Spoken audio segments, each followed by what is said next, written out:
Thank you for staying with Citizen TV. We're continuing this conversation just a few hours actually to World AIDS Day, live from Meru County in the Alba Hotel. And joining me now in the panel is CS Nakumicha, Susan Nakumicha, the CS for Health. Thank you so much for making time.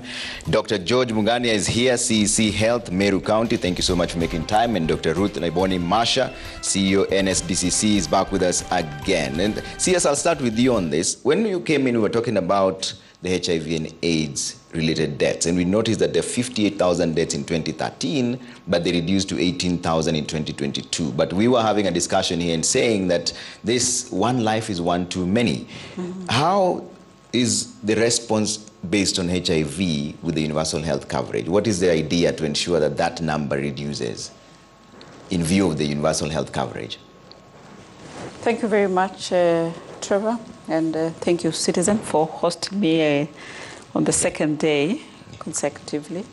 And I want to also thank the people of Meru County for hosting us this evening and tomorrow. I would like to say Mugeni. Thank you.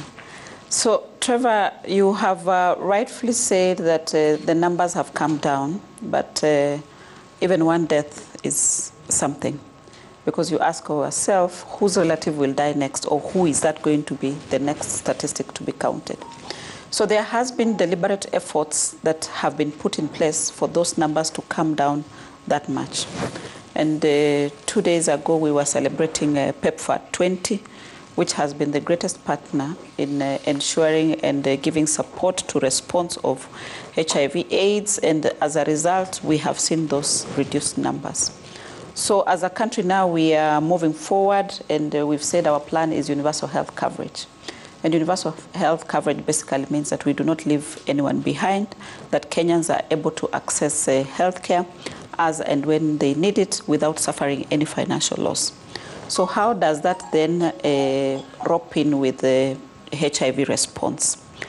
I would like to say that as a ministry, our plan is that we look at an individual holistically, not just whether they have HIV or not. Yesterday, we were talking about cancer. An individual could have several complications or several diseases that they would be battling with, or they would just be healthy. So what we want to do at the ministerial level is to look at how is it that we can keep this individual healthy, and should they be having a chronic disease or any disease whatsoever, how do we ensure then that they are able to manage it? And that is why we have rolled out our community health promoters program. That for each community health promoter, then they are able to go into a household. And when they get into a household, they have a holistic discussion about health of that household. HIV would just maybe come up as one of the issues that would be discussed. And if at all one of the members of the household is affected with HIV, then it becomes part of the discussion that they'll be having on that day. So they'll have discussions on how is it that they ensure then that they continue to live positively. Are they on therapy or not on therapy? If they are not on therapy, then they're directed to where they get therapy. If they are on therapy, then what do they need to do to sustain taking the medicine? So under universal health coverage, we want to look at a Kenyan holistically and not just programs. And that is why we are saying that we have now focused on primary health care, which is basically preventive, promotive, and equally rehabilitative. Yeah. And for a long time, Trevor, as a country, we have been in an era of communicable diseases, that including HIV/AIDS. But now, from the discussion yesterday, you saw we are now in the era of non-communicable diseases. And most of the time, these non-communicable diseases, they find a home where there's already another disease. So again, the issue of comorbidity comes in. What disease coexists with what disease? And the more reason why then we should focus on universal health coverage and looking at an individual holistically without basing on specific disease that they may be having. Yeah. And CS, we have a target of ending HIV infections among children by 2027. Are there specific measures that are being put in place to achieve this goal? Yes, and Trevor, may be good for Kenyans to know that the global targets are actually 2030, but as a country, His Excellency the President committed, and I did also commit in Dar es Salaam last year in the Global Alliance that we are going to work to ensure that we achieve our targets by 2030.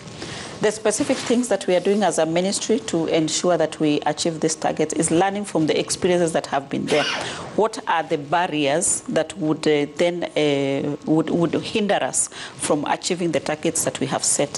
One is ensuring that then we have a steady supply of commodities, the HIV commodities that are needed to ensure that they are provided to those who need them, so that then we sustain that should there be a need.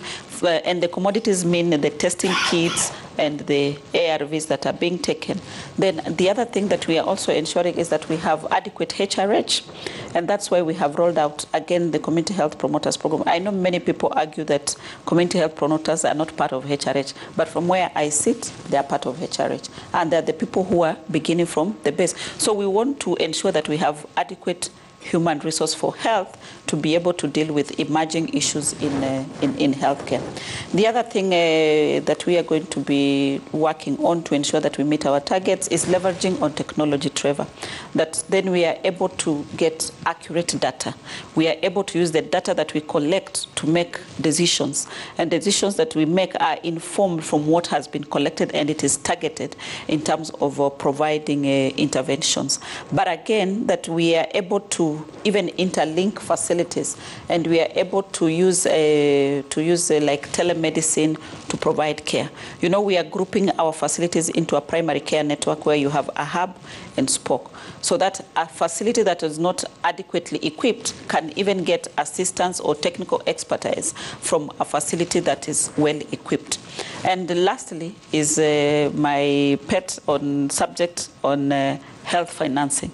And that is where the discussion is as we sit here, that I'm telling Kenyans that from the 4 laws that we put into place, the Social Health Insurance Act, that is the law that will assist the country to put together resources to be able to take care of healthcare. We have committed in those laws that we are going to provide a publicly financed primary healthcare system, that the level 1, which is the community, level 2, the dispensary, those are going to be publicly financed, and some level over level 3. But once you kick to some bit of level 3, you get into admission, and level 4, then your social health insurance kicks in. But the icing on the cake for the Social Health Insurance Act and the financing of this country is the tertiary level, where we are saying we have put in place the chronic, critical illness and emergency fund, that Kenyans who find themselves in a situation where their issue was not taken care of at the primary level, it was not taken care of at the secondary, or they have exceeded the limit at the secondary level, then the tertiary level kicks in and they are able to be taken care of. And under the Social Health Insurance Act, one is that there are no exclusions. You know, as it is with the most private insurances, and even with our NHIF, there are some diseases that are excluded from cover. For example, congenital diseases, where a child is born maybe with certain deformities. Those, in most cases, are not covered. But under the Social Health Authority Act, they are covered. And there are no limits. Kenyans, many of them have been sending me complaints. I've been hearing from people that, oh, I have my NHIF cover, but when I go to hospital, it will only cover for bed. It will not take care of this. So there are limits. In this Social Health Authority, we are ensuring that there is no limit. So long as you need care, then you should be able to access care. Trevor, the big question is, how do we raise these resources? We must get people to register into the Social Health Authority. Yeah. We must get people to register. That is how we are going to get to raise resources. And yesterday I said something, and I would like to keep repeating it so that Kenyans can understand. In your opening statement, you've talked about how we have moved from the high numbers of deaths to the low numbers. Interventions were done. The interventions were done is because we received assistance from the U.S. government. That assistance from the U.S. government is tax collected from the Americans. So we are benefiting as a country. So we have to make a choice. Do we want to continue relying on aid, or do we want to sustain ourselves as a country? And our partners are here, they will tell you, Masha will tell you. As we continue, currently Kenya is now ranked in the lower middle income. The partners are exiting slowly and slowly. Our immunization program is 100% reliant on partners. Come 2027, they'll not be here with us. We have to sustain ourselves. Even this HIV response, as days go by, the aid is going to go down and down. Therefore, as a country, we must now start a journey of self-reliance. What is that journey? We must collect taxes so that we are able to take care of ourselves. And for me, I would want to live to see it that as we got aid from the Americans, even Kenya, we can also provide aid to other countries. Okay. Thank you. Interesting perspective that you bring in, CS. And Dr. And I'll open the floor to questions. I know you already have questions right now. Dr. Mugania, as a CEC for Meru here, what are the specific interventions you're making? Because this is a concerted effort from the county level and the national level as well. If you're going to achieve zero transmission by 2030, by 2027, actually 3 years earlier, what are the specific interventions that you are putting in place here as the CEC for help? Thank you, Trevor. Again, this is Meru County, and welcome to the World AIDS Day, which is going to be celebrated here in Meru. Now, Trevor, here in Meru, we have put a priority as #1 in healthcare. One is financing. #2, it is actually having the facilities functional. What we are doing, we are looking at the facilities from dispensaries to level 3, to level 4, and to level 5, so that they can have a look at those people. Now, the biggest problem we are having here in Meru, and probably in the country as a whole, is the young people. Because the biggest problem with the young people is that they rely on somebody else to be taken to the hospital. Maybe even testing is not enough. And we have a number of people who are taking the ARVs. Now, these people who are taking ARVs, if they are the children who are in school, because we have them, from the ages of 10 all the way to 17. Now, most of the time, they are not getting these ARVs. Now, as a county, we are going closer, we are going to the schools. And we are also working to our people, the local people. The CS has talked about the CHPs. Yesterday, we launched our CHPs, about 3,700, who are going to go into the households. Every household, they will be moving to those households. We are also working with our Jorincheke people. Jorincheke is a very strong clan, or rather the traditional ways of doing things. So we are talking to them so that they can talk to the people of Meru to reduce these cases of HIV infections. Okay, let me bring Dr. Masha on this, and it's interesting what the CEC has just mentioned. You've been running a campaign which encompasses everything that we're talking about, ending the triple threat. Are we making progress, Dr. Masha? Yes, indeed. Just like Waziri has said, we have made progress, and that is the progress that we are saying that we'll sustain it, and we want to sustain it differently.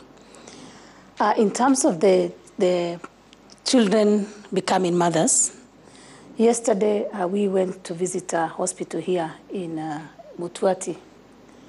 And for many of us who went there, it was actually very shocking, because when the women were being called, what you were seeing were children in front of us, and these were children mothers. And indeed, we were told that in that one of the hospitals, out of every 100 mothers, 54 were children below the age of 17. And that is really a big challenge for HIV, because one of the elements we want to do is to ensure that we have as much as prevention working for everyone. But it may not work where we have very high numbers of defilement, sexual violence, because we may call these people, these children, we may say they are adolescent pregnancies, but we all know, even with the law, these are defilements. If you have to define them because they are minors. And when we have society condoning that kind of level of violence and pregnancies, it means that these children are going into two areas. One, they are being subjected into the blanket of poverty automatically because school is interrupted, and then they have to look for diapers and sanitary towels again, and food for the child.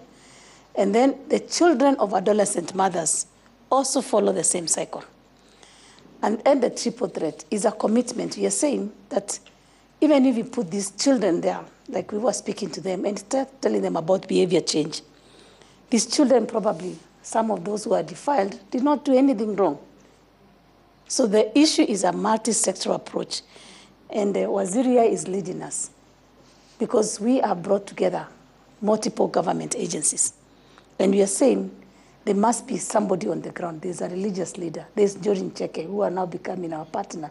And Waziri tomorrow, they will be making a commitment to you. They are here. That they will actually be the first to ensure that the laws and policies they have for the traditional setup are not going to condone that. Mm-hmm. The other element is that we have religious leaders. We have to break the silence. We have teachers in school. We have parents. And we then have what the government can do within different sectors. And that is what End the Triple Threat is all about. Mm-hmm. When we started this journey, we realized that in 2018, there were about 418,000 children who had dropped off school because they were pregnant. Now, last year, the numbers that of those who are coming to the facilities when they're pregnant were about 260,000. So we are making progress. But 260,000 are too many children again. And we are saying that we don't define success when already the numbers are too high. So that is the commitment we are seeking, that we are making progress. We want sexual and gender-based violence cases to go down, and we also want those pregnancies to go down. Then ultimately, we can start talking about zero and new HIV infections. Okay. Let me open the floor for questions. Yes, Waziri. I would like to buttress what my CEO here has said. And I think all this, when you hear the issues about teenage pregnancy, the triple threat, it really builds a case for movement from curative to preventive services. It builds a case for our community health promoters program, that when this community health promoter is going into a household, they are able to discuss a number of issues with that household, that they are able to discuss issues of their health. They can even discuss issues of religion. They can discuss economic issues, you know. So this is an army that if we leverage on as a country, the benefits are beyond health benefits. These are people who can make a total transformation and change. And while at it, just looking at the statistics, is that the numbers of HIV infection is higher in teenage, you know, compared to adults. What does that speak to? I think we have to open up the conversation. I was giving a change even how we speak to these teenagers for them to see that this is the way we want to go, and these are the effects, or this is the impact of HIV. All right. Yeah. Let me open the floor for questions and concerns. And yes, where's the microphone? Was the microphone? Just raise your hand. Yes. Start with your name and kindly stand. Thank you. This is Bernard Baridi, Youth National Prevention Ambassador. I will ask Waziri a question that is bothering most of my young people. One, if the new Insurance Health Act will be able to cover HIV. And then I'll able to ask Madam Ruth about the triple threat. Most of these young people who are HIV positive, especially adolescent and young girls, are engaging into early sex with the same age mates. We need to do more intervention for adolescent boys and young men, which I think there's a gap where we need to close the tap. And closing the tap is how do we bring them on board? Because as a country, I think we have left, and I think from Waziri, who also can able to help us to get resources to make sure that we start a conversation to bring these young boys, their mental issues and the rest. Some of them are not getting into sex because they like it, but now because depression, and that is how they want to cope up, and that's why we get all this. Okay. And also finally to CC Meru, how do you deal with the stigma and discrimination among young people living with HIV in Meru County? Thank you. Thank you, Barry. I think we answer them as we go, so because I can see you don't have a place to write. Yes, Waziri. My question, I think, was simple. And I do not want to respond in terms of whether Social Health Authority is going to cover HIV or not. Social Health Authority, as I have said, one, it looks from an individual from the beginning of life to the end of life. That when a mother is pregnant, Social Health Authority is taking care of that mother. When they deliver the baby, Social Health Authority is taking care of the baby and the mother. As they go through life together, the baby and mother, it's taking care of them. Up to when this child is maturing, it is taking care of them. Please note, even if this child is born with a congenital condition, they are being taken care of under the Social Health Authority. By the way, many insurances right now, they do not even cover a death. You know? Like you see many people fundraising, once they lose their loved one, they say, oh, we had a bill of this much, our patient is dead, we can't raise funds, the body has been in the mortuary for this number of days. Under Social Health Authority, we have taken care of that, that it will cover you up to the time you are put in a grave. What am I saying? What am I telling Kenyans? That this Social Health Authority has no exclusions. It does not exclude anyone. It does not exclude any disease. This Social Health Authority has no limits. You will not reach a point where you are told you have exhausted your cover under the Social Health Authority. Many people then will be asking, how are we going to achieve that? What we have done, Trevor, is that we have developed an essential benefits package. This essential benefits package, we have equally costed it. So we know how much it will cost. For example, malaria. Right now, if you were to get treated for malaria, it will cost you different in different places. But under Social Health Authority, we have costed, and we say in this country, to be able to take care of malaria, it will cost you X. So it will not matter where you will go. The cost of malaria will be X. The only place that you will be required to pay more if you decide to go into a private facility and they charge you for what I call hospitality. Otherwise, under Social Health Authority, we are taking care of Kenyans without exclusions, without limitations. I hope as I speak about this, I'm able to convince Kenyans that this is the direction that we need to take. And remember the other thing, I know many will say, okay, maybe it will not be sustainable. But as we are looking at long term, and that is why we are investing in preventive, promotive, that we ensure people don't actually get sick. And that is my target. If they do, very few, and we should be able to take care of them. Thank you.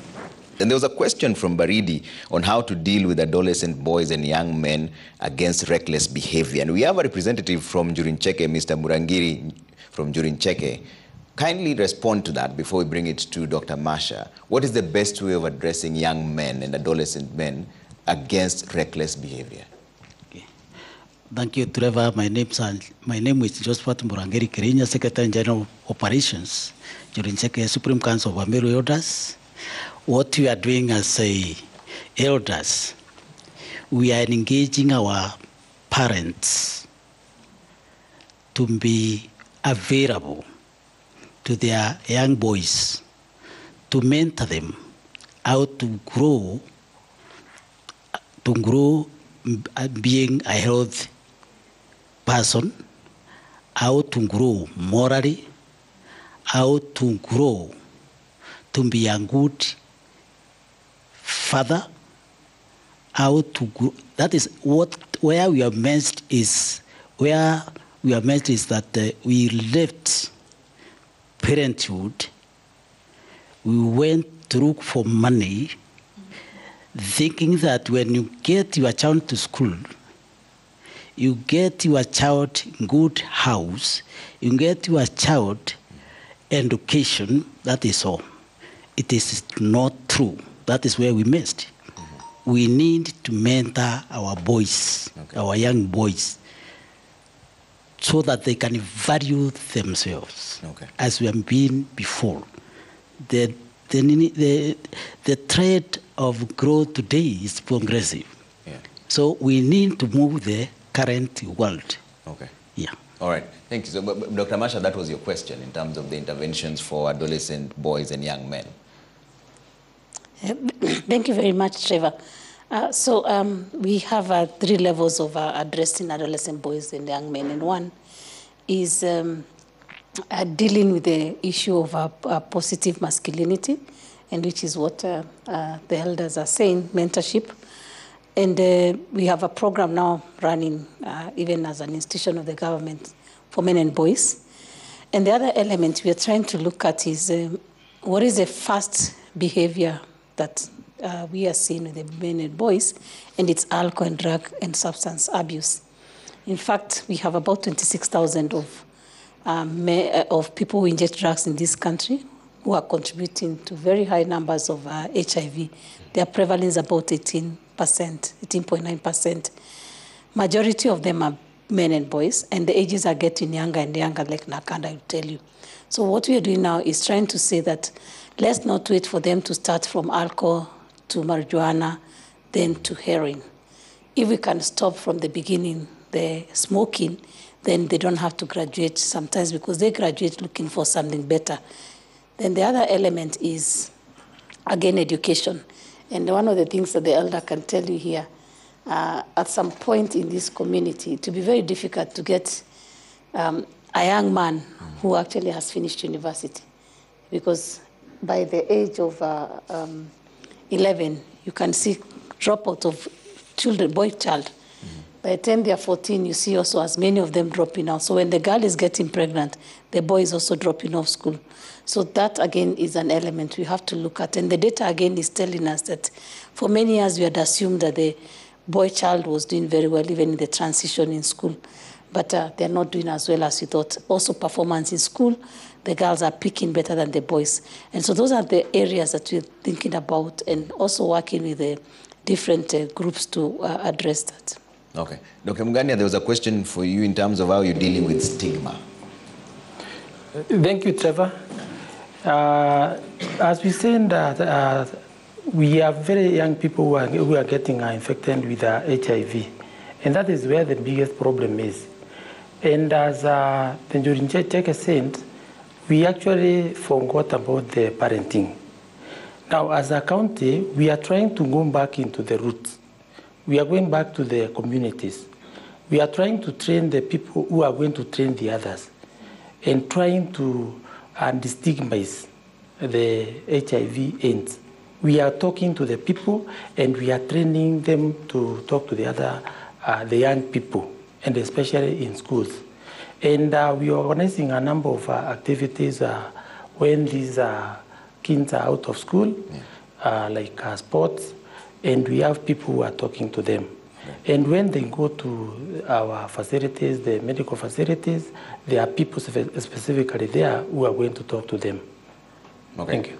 All right, let me open the floor for questions again, another round of questions. If you have a question or comment, just raise your hand. Yes, I'll start with your name, and then give a question or comment. Thank you. My name is Mutugi Murethi. Thank you to our panelists. My question goes to our Honorable CS, Susan, and probably Dr. Mungania, CEC Meru. We appreciate the trends that the Kenya's, or the gains Kenya has made in terms of fight against HIV. We've seen the declining HIV infection or deaths.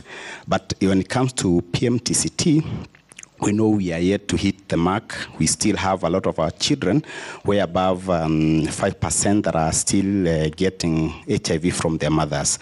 And when you look at the design of our health facilities, it's such that we notice some discord between the spread of or the scale of ANC services, antenatal services, vis-a-vis HIV treatment services, such that you'll find a number of health facilities, dispensaries, and health centers that offer antenatal services but do not offer antiretroviral treatment. I don't know what plans probably the government, national government, also county government have in place to ensure that our mothers get those services. When they get antenatal services, they're able to access HIV testing, and those that are HIV infected access antiretroviral treatment, because that has been proven to be one of the best ways of preventing mother-to-child transmission of HIV. Thank you. Okay. Waziri? Thank you very much, Muredi. I think you raised a point that is that needs our attention. One of the things that we have done under universal health coverage is to assess the level of service for all the facilities within the country. Actually, we went round in August to see what levels, what are the services that are being provided in each and every facility in this country. The reason why we were doing that is that we can know, are there gaps? And if gaps exist, then how do we fill these gaps? So we now have a report with the gaps that were noted, and that is one of them. Then now we are going into the phase of filling in the gaps. After we have onboarded people, we have a plan on national equipment support to facilities. The other thing that we have done is to ensure that we also equip KEMSA, we have recapitalized it to ensure that then they meet the commodities that are required, the health products and technologies that are required. We also noted a gap on human resources for health. So we are also filling that gap. But specifically for that question, our community health promoter will start interacting with the mother at pregnancy, when they're still pregnant. So then they're able to guide them in terms of antenatal services. And equally, they're able to guide them and refer them to a facility where they can get certain services. So we want to capacity build this community health promoter so that they also do proper referrals, that they do not just direct traffic anywhere. They direct you to a facility where you'll get care. If this community health promoter has traveled with you the journey from pregnancy, from the time, let's say from the time you disclose that you are expectant, and they have been working with you, then they're able to refer you where they know that then you will require services maybe of antiretrovirals for the child after giving birth.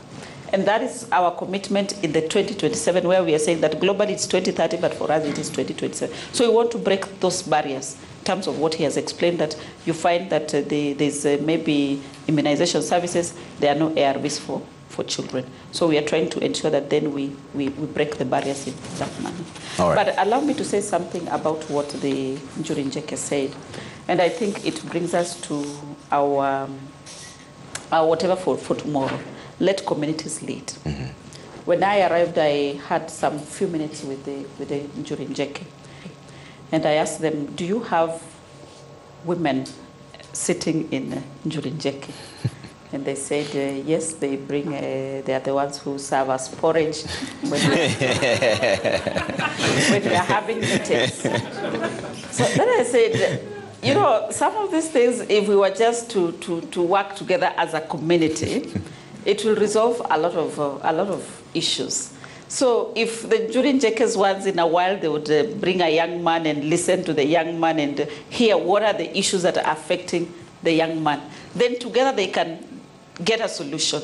If the Njuri Njekes once in a while, they would ask the lady that, okay, fine, you have given us porridge, but what is it? What is happening in the, at home? What is happening in the community? Then together as a community, we can find solutions for the issues that we have within the community.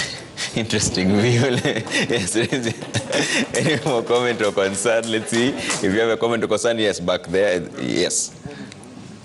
Okay.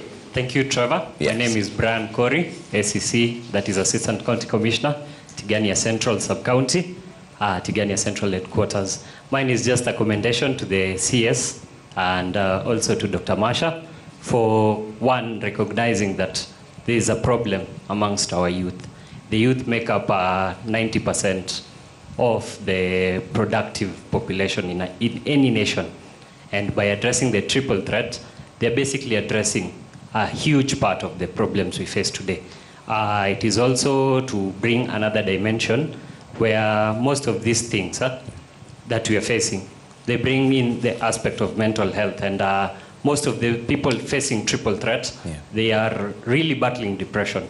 And this is an area where, Madam, I would like to ask you to kindly address. Thank you. Okay. Waziri, you can actually comment on that just now, the issue of depression. We have had a gap as it is mental health services. One, we have only one referral hospital, that is Madari. And then we've had a challenge that not all facilities within counties are able to provide mental health services. And the reason being is that not all of them have psychiatrists and medical officers trained at that level to take care of mental health. So at the ministry, we have started training for clinical officers, the ones who man the lower levels. They are being trained on mental health issues so that then they are able to handle mental health cases at the lowest level as possible. But I want to encourage our youth that, you know, speaking out in itself is a solution to mental health. That should you be in a situation that you do not understand, we have people we call, in this space we call mentor mothers, that you are able to speak to somebody of your age going through the same issues as yourself, then you can get assistance. But from a policy level is that we are now providing training for clinical officers, and also we have revamped the curriculum at Kenya Medical Training College, so that some of these emerging issues like mental health then are trained at the Kenya Medical Training College, so that even once somebody graduates, then they are able to deal with the mental health at a certain level. And should it be more than what they can handle, then they can refer accordingly. But again, let me repeat, Social Health Authority has no exclusions, so it will cover mental health illnesses. All right. There's a question of concern over there. Then I think I'll just take two more, then take closing remarks from my guests. Yes. Okay, thank you very much. Thank you very much, panelists. My question, or maybe my emphasis to Dr. Our CS, delving on the non-communicable diseases, where mental health is one of them. The statistics, the available data is showing that there is an increase in diabetes among people with HIV. Almost 40% among people with HIV. So what are some of the measures that, as the ministry, you're taking to ensure that perhaps some of these issues is addressed? Okay. Yes. Thank you, Trevor. At the Ministry of Health, we have a department that deals expressly with non-communicable diseases. But as I said in my earlier remarks, you realize that some of these diseases find a home where there's already another disease. So they exist together. And that is the more reason why we were saying that we want to look at an individual holistically, not disease-wise, that, oh, this is HIV, oh, this is no.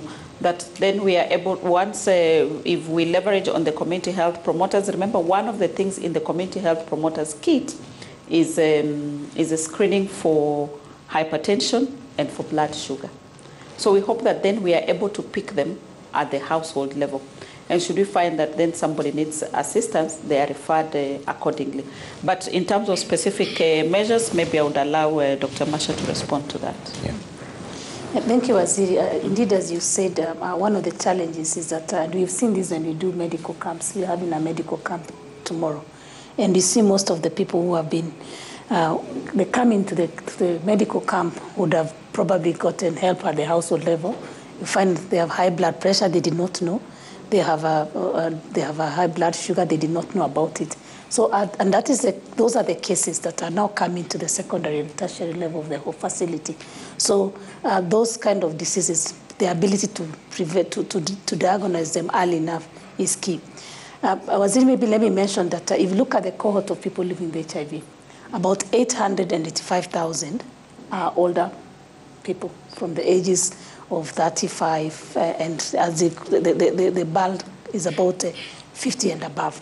So what is happening is that, of course, the other diseases for older persons are catching up, but also we know 3 diseases, diabetes, cancer, and hypertension, studies have shown that those are the 3 comorbidities that are likely to be experienced by people with HIV. And Waziri, maybe to tell Kenyans that what you've been telling them about the social insurance is actually a model that has been tested everywhere, and it works when you want to reduce inequity in health, because there's no point of putting someone on ARVs and then you lose them to cancer, or you put someone on ARVs, you lose them to hypertension or diabetes. So looking at a person-centered depression. Yet they have taken ARVs for a very long time. Exactly. Yeah. So the reform that the health sector has done is probably the best thing that this country will ever have, and we need to actually appreciate it's a reform, because we can always decide to just keep shifting few things here unless we accept that for healthcare, long-lasting solution, we need to change the way we've been seeing healthcare and look at that person-centered. And that's why you were saying that the system then will be ready to receive these over 800,000 people whom you expect to have a comorbidity situation, rather than us waiting without changing the way we are doing business. And then you have this cohort coming without even insurance, without being able to access additional healthcare, and that increases the mortality.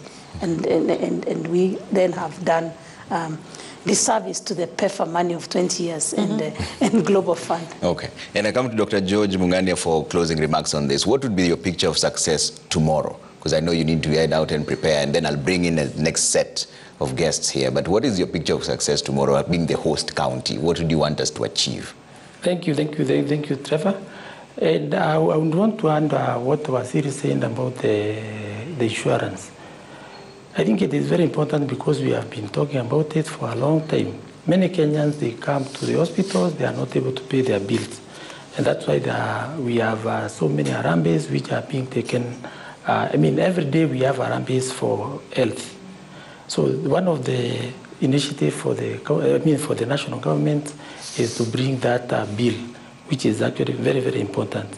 And I would want to say thank you very much to the Waziri for that. Okay. Now tomorrow we are going to have a very big event.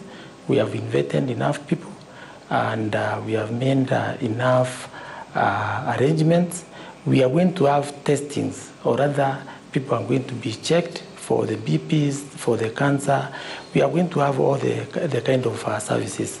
So I'm expecting this one, and I'm inviting everybody probably who is around Meru and the other surrounding counties to come for this Wound Ends Day. Okay. Waziri, final remarks? Thank you very much, Trevor. As a ministry, we chose to come and celebrate in Meru because you're special, the people of Meru. And maybe she rigged a little bit.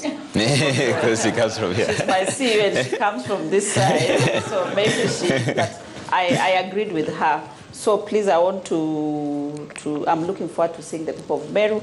I'm also looking forward to see these programs that we have been rolling out, like the community health promoters. Are they here or they're not? This is like also a tour of inspection of my programs and projects to see whether the Meru people are catching up with it or not. But also I'll be waiting to hear from the people of Meru. What do they think about this social health authority? Yeah. What do they think about the 2.75% that we have suggested in our regulations? How do they have suggestions on how we can raise resources to be able to take care of healthcare? Do they have suggestions on how we can stop the WhatsApp groups that they are all in collecting money to take care of healthcare? So I'm here the whole day to listen to the people of Meru. I'm not in a hurry to go. I'm told that maybe at the end of the day I'll be given some mirror if I get tired to ensure that I continue being lively, but I'm here to listen to you. And the following day we shall be in Isiolo, also looking at matters of health of this country. Asanteni sana, and see you tomorrow. Thank you so much. We're going to take a quick break now. Asanteni sana, CS Susan Nakumicha, CS for Health, Dr. George Mungania, CEC Health Meru, and Dr. Ruth Laiboni Masha, CEO NSDCC. Now I'll release these panelists and then bring in a new set of panelists right after the break, where Dr. Ruth Masha will still remain with us. Mr. Frederick Ndunga will be here, County Commissioner, Meru County, and MCA Ruth Kananu, and Mr. Joseph Murangiri, representative from the Njuri Cheke. Because sometimes for ground vitu ni different. They might be scared to tell the boss the truth. Now it will be time for them to say the truth as it is.